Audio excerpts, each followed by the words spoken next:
vamos lá, vamos começar? Já tem aí uma galerinha.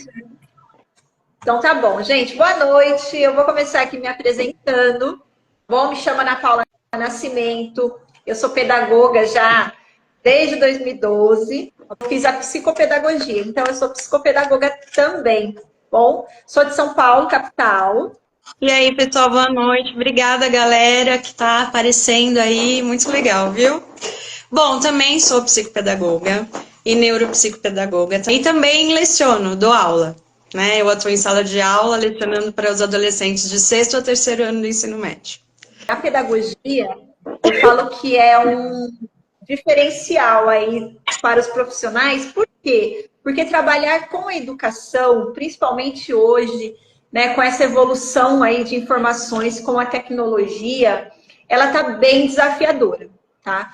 Então, ser professor, né, ser um profissional da educação, traz muitos desafios. E o pedagogo, o que ele faz? Ele consegue o quê? Ter essa visão, né, e ajudar os alunos de uma forma integral.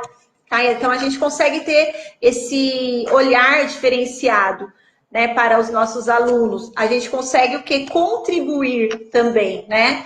O que é, né, o pedagogo? Ele é fundamental no ambiente escolar. Por quê? Porque ele traz o quê? Ele faz com que as crianças venham ter o quê? Reflexões.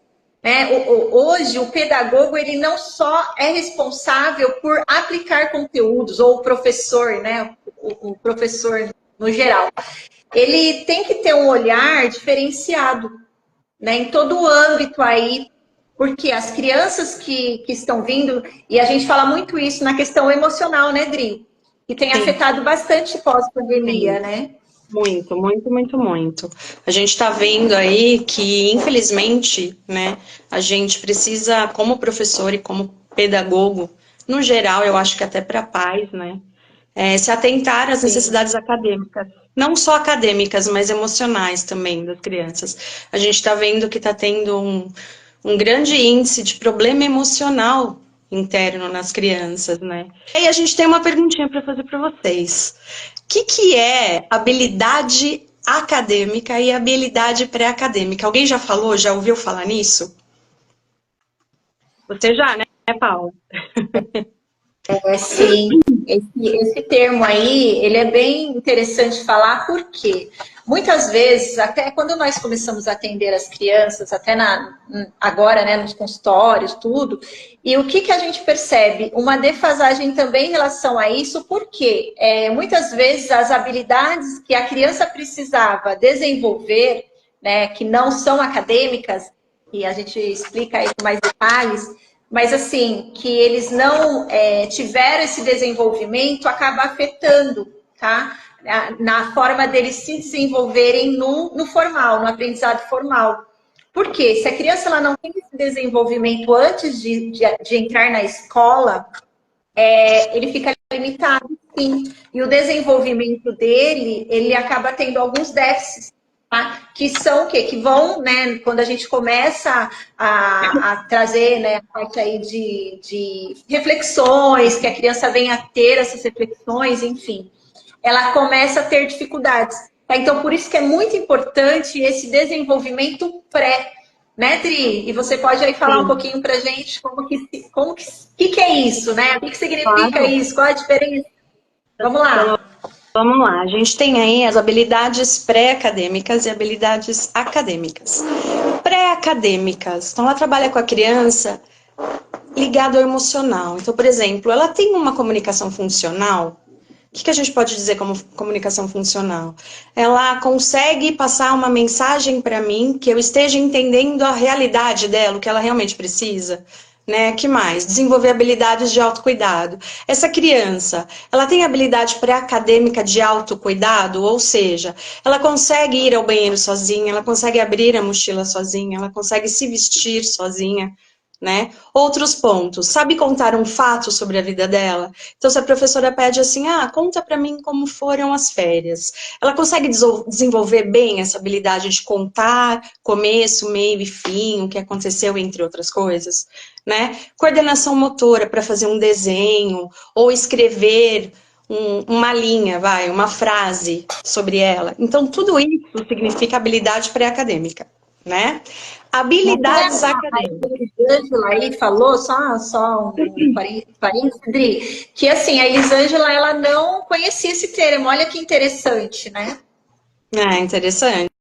Temos essas duas habilidades. Pré-acadêmica é mais ligado ao emocional, assim, como a criança está preparada para aprender, se ela tem todas essas habilidades, se ela consegue lidar com as coisas íntimas dela, né?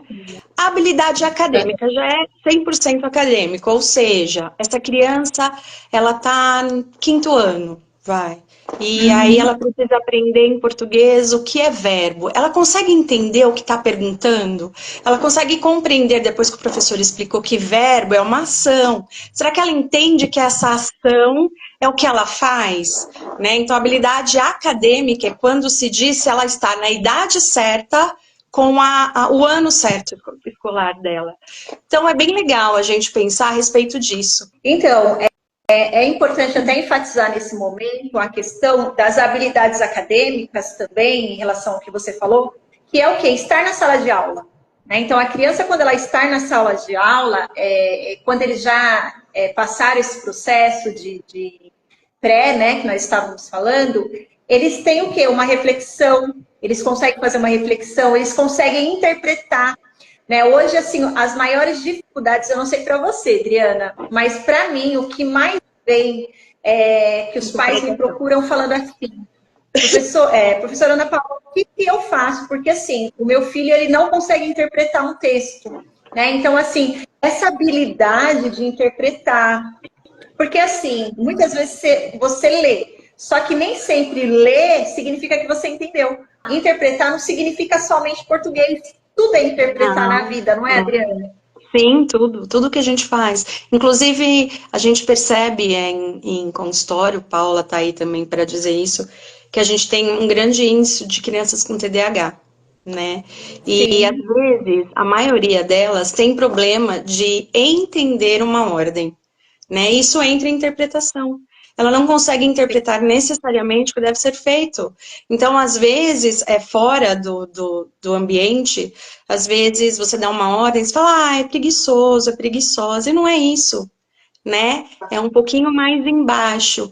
Então, isso veio também, eu acho que pós-pandemia veio para a gente perceber também que a gente vai ter esses problemas relacionados a algumas disfunções aí, como TDAH, dislexia. A gente tem muito aluno disléxico. E às vezes o pai nem sabe, descobre tardiamente. Então, tudo isso é um modo de interpretar, né?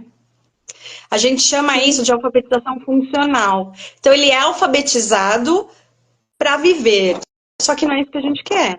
A gente quer uma criança que leia, interprete, discuta, associe. E a gente está com um grande índice disso hoje, né? Isso a gente percebeu pós-pandemia. Antes não se dava tanta importância, né? E você tem visto isso também, né, Paula?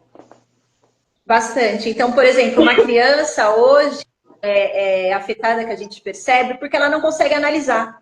Então, às vezes, assim, ela não consegue entender o que se pede, às vezes até no enunciado, tá bom? Então, muitas vezes as crianças tiram até notas baixas, né? Tem uma nota aí um pouco, né, não esperada, porque a criança ela não compreende o enunciado. Então, se a criança não compreende, ela vai responder corretamente, tá? E às vezes é o quê? Uma palavra, né? Alguma coisa assim, o vocabulário dela, né? Então, que precisa ser desenvolvido também, tá bom? A criança tem dificuldade de intervir, né? Então, tudo isso, se você tem uma complexidade maior que isso, acontece muito lá a partir do 5º ano e depois para o ensino fundamental 2, né? Então, a base que a gente fala que é o ensino fundamental 1, que é do 1º ao 5º ano, ela precisa ser muito forte, né? E infelizmente, as crianças que estão vindo agora, que estão no 5º, indo para o 6º ano, elas ficaram 2 anos fora, né, da sala de aula, certo? E isso trouxe essa defasagem que a gente consegue perceber. Então, às vezes, fala assim, nossa, mas meu filho ou minha filha está no 5º, no 7º ano, e ela não consegue compreender.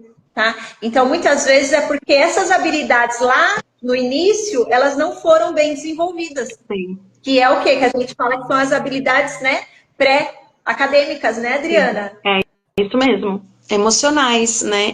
Indiretamente emocionais. Ainda voltando na parte das habilidades, né, que antecedem aí o aprendizado formal que a gente fala, e aí até uma das meninas aqui, a Elisângela, né, ela é professora, ela falou que existe sim essa sensação de preguiça, tá? Então, assim, muitas vezes as crianças são sim taxados, né, como preguiçosos, falta de vontade, não tem interesse, tá? Mas, na verdade, eles não foram desenvolvendo a habilidade, né? E até a Elisa aqui colocou comentário em relação à tecnologia. E é uma questão aí totalmente importante, que infelizmente, assim, a tecnologia é bom, eu sou super a favor. Eu acho que, assim, ajudou bastante, né? Hoje, por exemplo, essa live aqui, as informações, elas são muito mais rápidas, apesar da gente ter que ter muito cuidado, tá bom? Porque hoje em dia todo mundo dá diagnóstico, né, Dri? Todo mundo... Né, a criança tem isso, tem aquilo, e nem tem base aí, né, em relação para... Então, assim, da mesma forma que é bom, é ruim, então a tecnologia, ela influencia sim. Por isso que as crianças precisam ter limite, gente, né, de acesso mesmo às redes sociais. Não pode deixar a criança assim, muito tempo. Por quê? Porque, assim, se a gente for falar sobre isso, a gente dá um assunto, nossa, muito extenso. Mas a gente já estuda bastante sobre essas informações, né, sobre o que isso afeta, e a gente sabe, né, o que ele traz. Então, assim, é tudo muito rápido, né, tudo é preparado para que a criança se atente a isso, só que, por outro lado, o cérebro não se desenvolve como deveria. Então, acaba tendo aí um déficit, sim, tá? Então, a tecnologia prejudica, sim. Tem que saber usar com limite, tá? Né? A gente também não pode... Assim, eu acho também que ela prejudica muito. E a gente até conversou também a respeito. A gente sabe que a gente está vivendo num mundo tecnológico, né? Então, assim, as crianças não vão conseguir viver sem isso.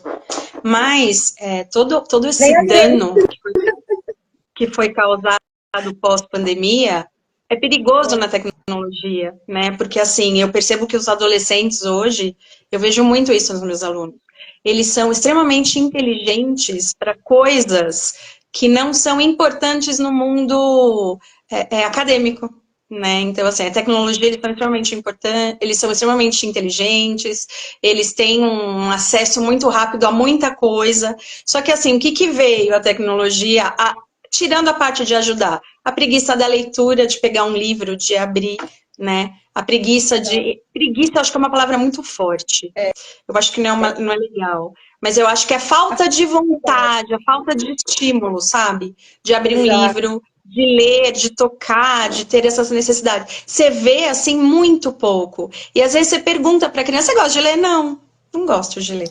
Porque a praticidade da tecnologia trouxe isso, né?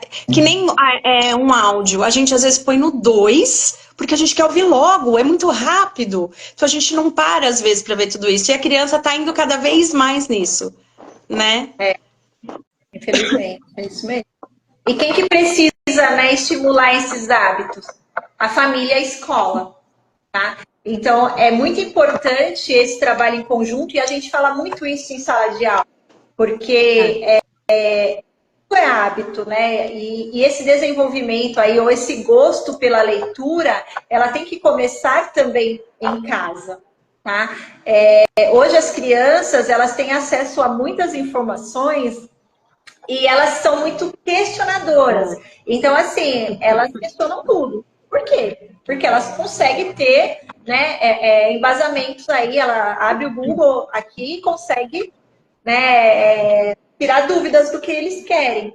Só que eles acabam tendo essas informações muito rápidas e não acabam assimilando. Além disso, tem todo o fator aí emocional, né, psicológico, que assim, o profissional pedagogo também trabalha bastante isso em sala de aula, porque a criança ela acaba sendo mais integrada no mundo virtual e a socialização deles fica limitada. Você não acha, Adri? Sim, não só acho, como a gente tem visto, né? A gente tem visto que tem muito mais adolescentes e crianças introspectivos, né? Porque tudo tá muito fácil. Tá fácil pedir comida, tá fácil. Amigo virtual, tá fácil. Jogo virtual, tá tudo muito fácil. A gente precisa prestar atenção nisso. E eu acho assim, falando do papel do pedagogo em si, é isso que a gente quer ter mais atenção, né? Você começou, Paula, falando sobre com amor ou por amor. E eu acho que tem que ser os dois. A gente sabe que ser professor hoje no Brasil é uma opção, né? E por amor e com amor. Porque a gente tem outras opções. Então, quem está lá na sala de aula faz isso porque gosta do que está fazendo, porque encanta. Eu falo isso por experiência própria. Sim, porque muitas vezes se a criança ela não está aprendendo, às vezes até falta um pouco de empatia do profissional, né, do professor, no geral, dar um olhar, né, assim, prestar atenção nos detalhes, o que está acontecendo, por que essa criança está indo mal, né? Muitas vezes, o que aparece ali, gente, tem muita coisa por trás. Então ele não está aprendendo por quê? Será que a forma que eu estou abordando, se eu fazer uma outra intervenção, será que não vai ter um resultado melhor? Né? Eu acho que precisa reforçar isso. A gente sabe que os profissionais eles fazem o seu melhor, tentam, né? A maioria deles, mas é importante a gente reforçar esse olhar. Sim, com certeza. Eu penso assim, tem muitos benefícios e alguns malefícios. A gente precisa saber utilizar, né? Porque a gente está numa geração tecnológica, isso é fato. Não tem como você tirar de uma criança a tecnologia de hoje. Só que, ao mesmo tempo, esses dias eu estava pensando, né? Entre os alunos formados de antigamente, os médicos, engenheiros, advogados, para a facilidade que nós temos hoje. A minha preocupação é assim, como serão os nossos profissionais futuros, né? Porque tá tudo muito comido, tudo muito rápido, tudo muito... Você conversa numa roda de crianças, adolescentes, e o social não acontece, né?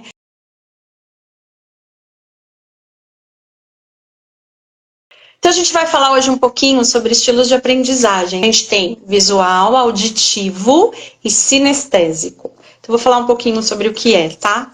O que é legal em sala de aula a gente observar na nossa criança? O visual. O que é um aluno visual?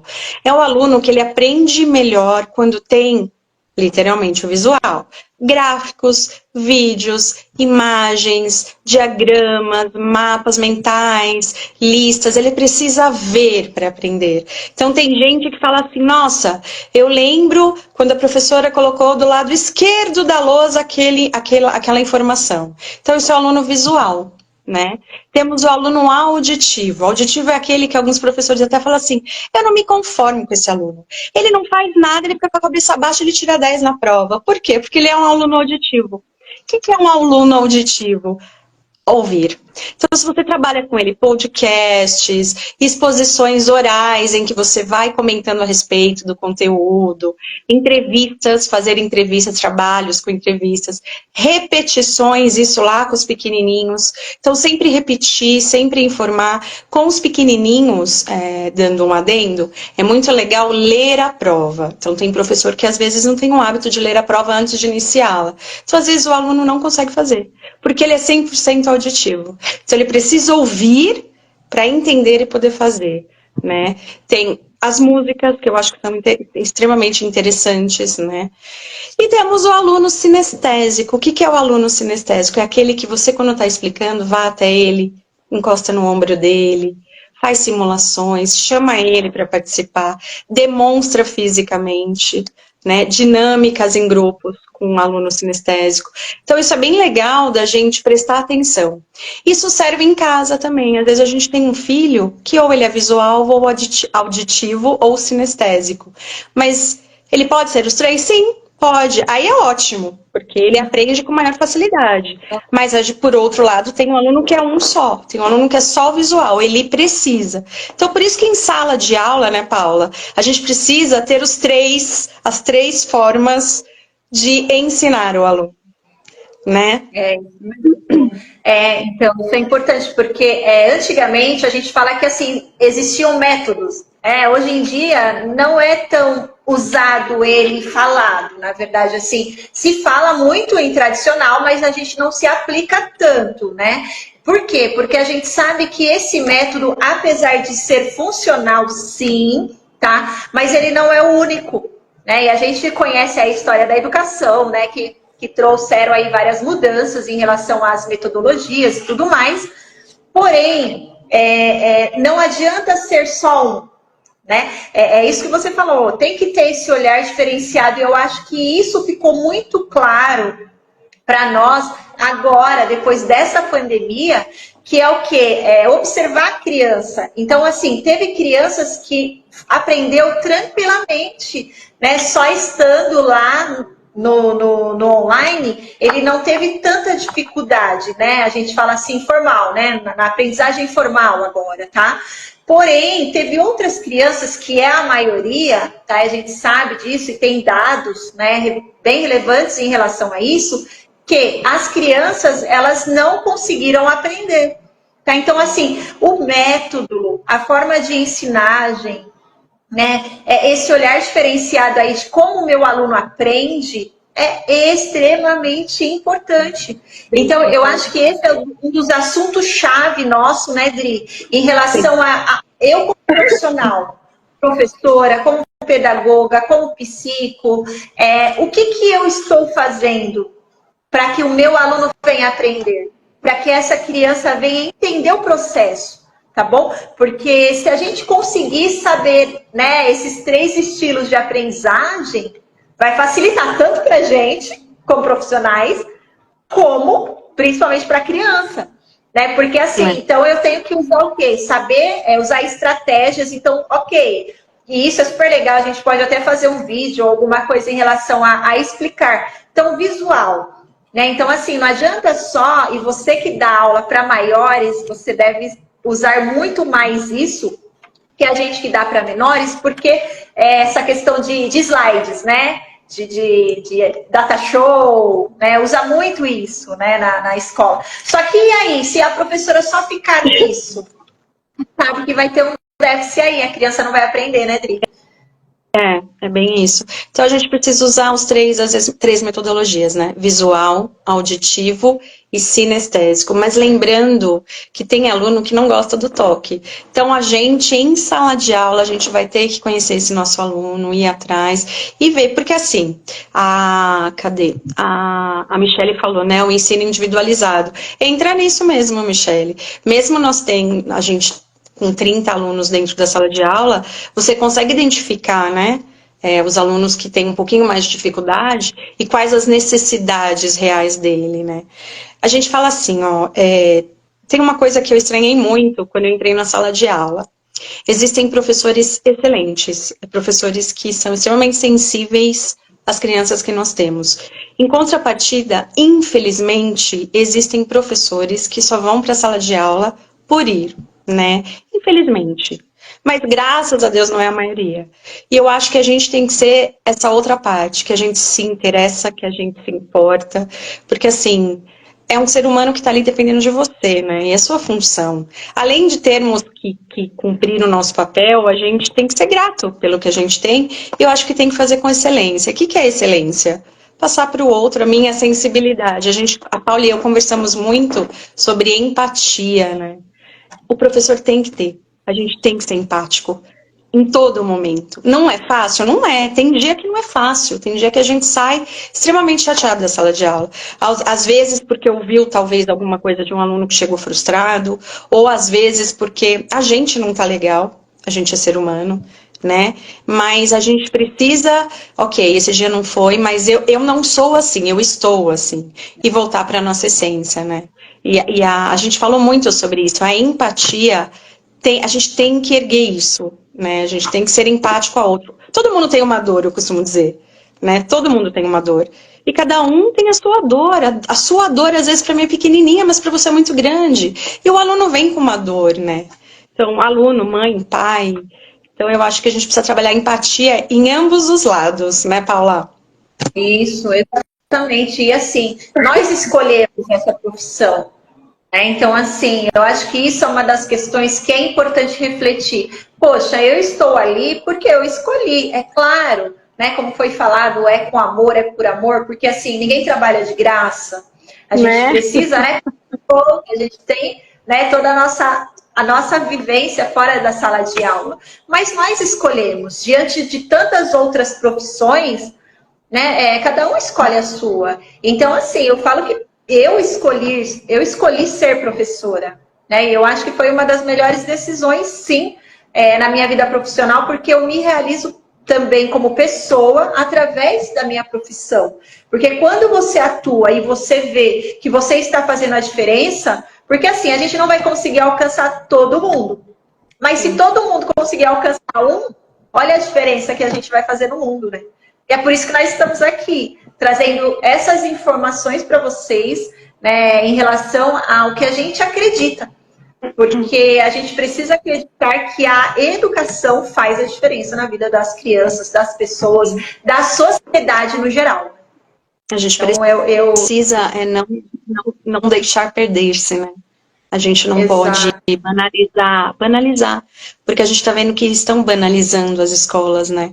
A gente não pode deixar isso acontecer, né? A gente queria falar muito sobre a psicopedagogia aqui, mas é um assunto muito amplo, né? Hoje a gente quis homenagear os pedagogos, porque foi a semana do pedagogo, né, Paula? Foi a semana do pedagogo e nós estávamos falando, a gente troca bastante figurinha, bastante informações, eu e a Adriana, e aí nós estávamos falando, né, vamos trazer, né, todo esse lado aí, esse estilo de aprendizagem também, que é algo assim, que muitas pessoas talvez conhecem, mas não tem o embasamento, né, às vezes faz isso, mas não sabe, né, então assim, como se fosse assim, vamos, né, trazer essas informações para estar auxiliando aí para aumentar aí o conhecimento. Mas a gente tem aí sim um desejo de fazer uma live sobre, né, o que é, né, o que é a psicopedagogia, o que ela atua, o que ela faz, né? Eu acho que a comunicação e a falta de informação, né, ela às vezes acaba trazendo o quê? Dificuldades, porque se a pessoa não tem essa informação exata, correta, ela acaba não trabalhando, não desenvolvendo como deveria. E às vezes não é que o professor não quer, às vezes é porque ele não conhece. Falando rapidinho, Paula, só uma experiência que eu tive em sala de aula. Logo que eu dou aula há 17 anos, né? E faz pouco tempo, se conversar com alguns professores por aí que têm 25 anos de aula, 30 anos de aula. Mas assim, eu me lembro uma coisa que ficou muito marcada. A gente tem muitas histórias na sala de aula. E eu era muito imatura em relação à sala de aula, mas eu me lembro que tinha um aluno, se eu não me engano, ele estava no 7º ano. E ele era o aluno que todos os professores comentavam. Poxa, esse aluno não para, esse aluno é demais. E eu fiquei assustada, né? Eu falei, nossa, que coisa. E comecei a dar aula para ele. E realmente ele não parava. Só que eu falei assim, Senhor, me capacita para eu ter certeza de que realmente ele é assim, ou não tem limites em casa, porque ele era da pá virada. E os professores na sala dos professores só comentavam, reclamavam. E o que foi descoberto? Que esse aluno ele era abusado pelo padrasto, né? Olha a situação. Pois é. E caiu a ficha. Então, assim, daí eu fui procurar, não por isso, mas eu já estava entrando nessa área da psicopedagogia, entre outras coisas, e eu pensei, olha só, né? Pois é, Michele. E eu pensei, olha só, né? Claro que ele é assim. Ele não sabe nem o que está acontecendo com ele direito, né? Então, a gente relata casos dentro da sala de aula que você fala assim, que o Senhor tenha misericórdia. É forte, é muito forte. Só que isso é a nossa realidade, não é, Paula? A gente tem alunos, a gente tem pacientes, quando a gente atende, que tem algumas realidades que você fala assim, é por isso. Então tem que trabalhar. Porque é fácil, né, o professor rotular, ou vice-versa. Sim. Né? Então a gente precisa entrar empatia nisso, né? E quando eu descobri, eu fiquei tão mal. Tão mal. Não deu tempo de eu chegar a brigar com ele, porque eu era muito nova na escola. Mas todo mundo já tinha brigado com ele. Todo mundo tinha rotulado. É o menino que não para, é o menino que é fogo. Então, assim, depois que descobri isso, eu quis aprender a ter também uma visão diferente. E não foi só isso, eu tive muitos outros casos. Acredito que a Paula também, entre outros professores. Então, assim, a gente precisa de empatia, né? A gente precisa entender que existe uma dor no outro. A gente não sabe qual é, mas é grande, né? E são crianças, né? A gente precisa também entender que desse lado aqui não é mais criança. Então, a gente precisa ter uma sensibilidade ao outro. Uma paciência, né? Né, que eu acho que falta bastante. Falta no final, acaba faltando essa humanização, porque assim, às vezes a gente entra, né, ou o profissional entra mais assim, preocupado em aplicar os conteúdos, e hoje a gente vê aí as escolas com uma quantidade absurda de conteúdos, porque precisa, porque estão formando as crianças para um vestibular, para a vida, né, também, e assim, acaba por falta desse olhar diferenciado, dessa sensibilidade, porque acaba entrando no automático, tá? Então a gente precisa o quê? Refletir. Eu não posso me deixar entrar no automático, eu preciso saber o que está acontecendo. É claro que muita coisa a gente não sabe, muita coisa é bem omitida, mas eles dão sinais, tá? E os sinais, eles não nos enganam. Então, quando uma criança ou um adolescente, ele dá alguns sinais de comportamento, principalmente, né? Fica atento. Porque a criança não faz aquilo à toa. Tem algo por trás, né? Que tá pegando ali, que ele não tá sabendo se comunicar, ou talvez por medo, né? Ou às vezes não quer expor a própria família. Enfim, né? A gente sabe que tem vários fatores.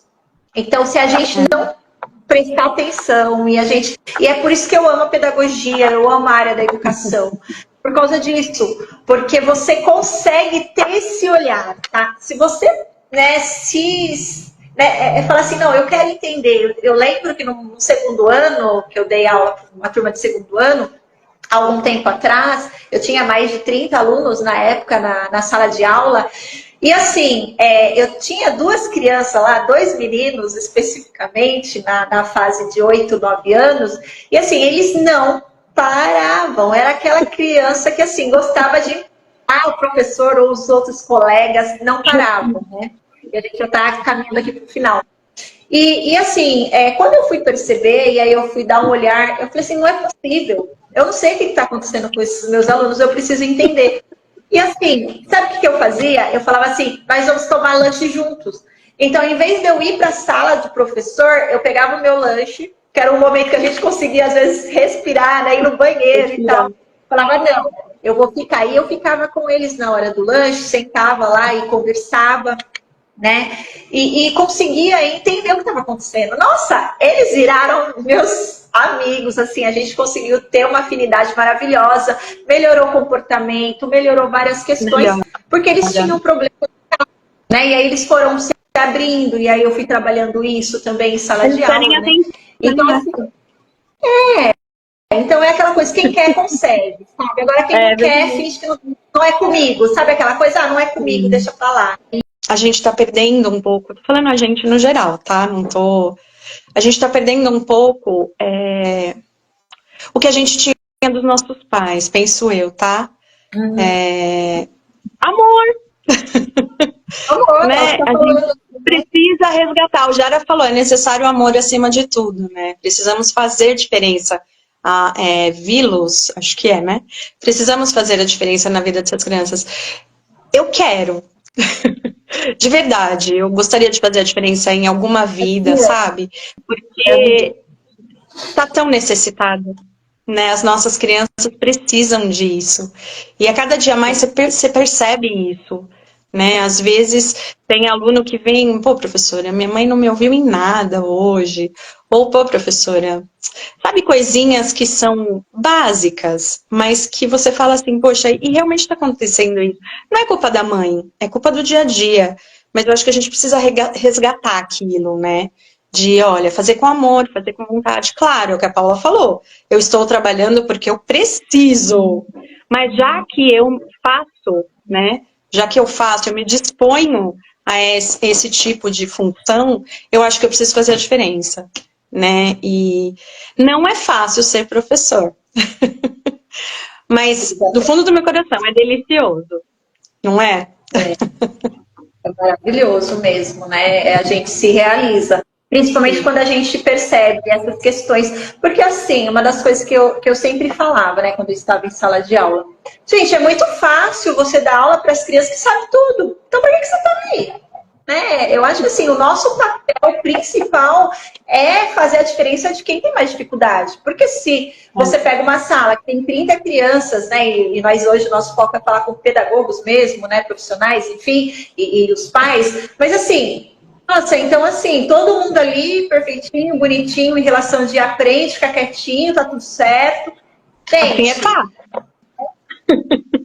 É muito fácil. Assim, como você vai desenvolver a sua habilidade aí, né? Até de resiliência, porque, gente, sem desafio ninguém vive na vida. A nossa vida é feita dinâmica. Um desafio, outro desafio, senão vira, né, uma paranoia. Então é isso que nos move.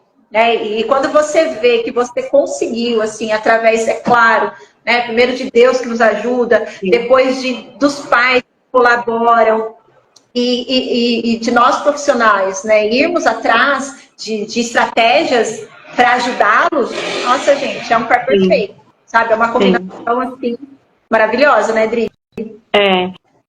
E para finalizar, né, Paula, eu vou finalizar com a Paula depois finaliza da parte dela, mas com uma coisa que eu tô aprendendo muito, aprendendo sim, porque às vezes acontece, eu sou ser humano e deixo a desejar. A gente precisa aprender a ouvir. A gente tá tão ocupado, que a gente não ouve o outro. Mas não é ouvir, ah tá, beleza, é ouvir, né? Ouvir. Às vezes a gente tá conversando com alguém, a pessoa tá falando com você, está assim, aham. Mas você não sabe o que foi dito. Às vezes você faz muito isso com o seu filho, né? Então, deixo aqui hoje isso. Vamos aprender a ouvir, né? Uma vez eu li, o sábio se cala. E a gente precisa aprender a ouvir o outro. Eu acho que isso é uma forma de empatia muito importante no ser humano, né? Aprender a ouvir. Às vezes só querem falar, né? E não é ouvido. Então, às vezes a criança não é ouvida. E a gente precisa aprender. Eu estou aprendendo, eu estou me esforçando, eu estou aprendendo. Às vezes falho, mas a gente precisa aprender a ouvir. E é isso, né, Paula? É isso mesmo, e até você falando aí, essa semana, acho que a semana passada, eu até postei algo em relação a isso. Muitas pessoas assim ouvem, então ouvir, qualquer um ouve, né? Tendo audição, ok. Agora, quando a pessoa tem interesse, então o que difere essa escutatória que a gente fala é o interesse pelo assunto do outro. Porque muitas vezes nós não vamos conseguir resolver. Mas às vezes ele não quer que eu resolva, ele só quer que eu ouça. Mas eu ouça prestando atenção. Né? Então, acho que isso é uma questão aí que está faltando. E também eu acho que também com essa tecnologia, né, muitas vezes assim, as pessoas acabam focando nisso, escrevendo rápido, acaba nem, né, passa lá, deixa eu ver o que é importante. E aí, você perdeu uma informação, algo que a pessoa precisava que você ouvisse, escutasse de verdade, de coração, né, que eu falo, né, da gente, né, se colocar do outro lado. E é isso, gente, eu acho que foi muito, muito legal, assim, a gente estar juntas um pouquinho, né, essa hora aí, passa, assunto é o que não falta. Gente, muito, muito obrigada, a gente adorou fazer essa live e expor alguns conhecimentos que a gente tem. E vamos trabalhar um pouquinho mais. A gente também vai trabalhar com palestras. Na verdade, a gente iniciou uma atividade, né, Paula? Sim. E a gente vai pôr aí em exposição os nossos papos disponíveis. E aí, assim, quem tiver interesse, quem precisar, né, ou precisar de mais informações em relação a isso, nós estamos à disposição. Tem aí o nosso Instagram aí da Adriana. Então, a gente está aí à disposição de vocês e que venham outras lives que a gente aí possa, né, ter mais tempo de divulgar, porque esse foi algo assim mais, né, rápido mesmo. Mas é isso, a gente agradece a participação de vocês. Né? Nos perdoe aí por alguma questão aí que a internet falhou. Enfim. Mas é Adriana que estava gripada. Dri.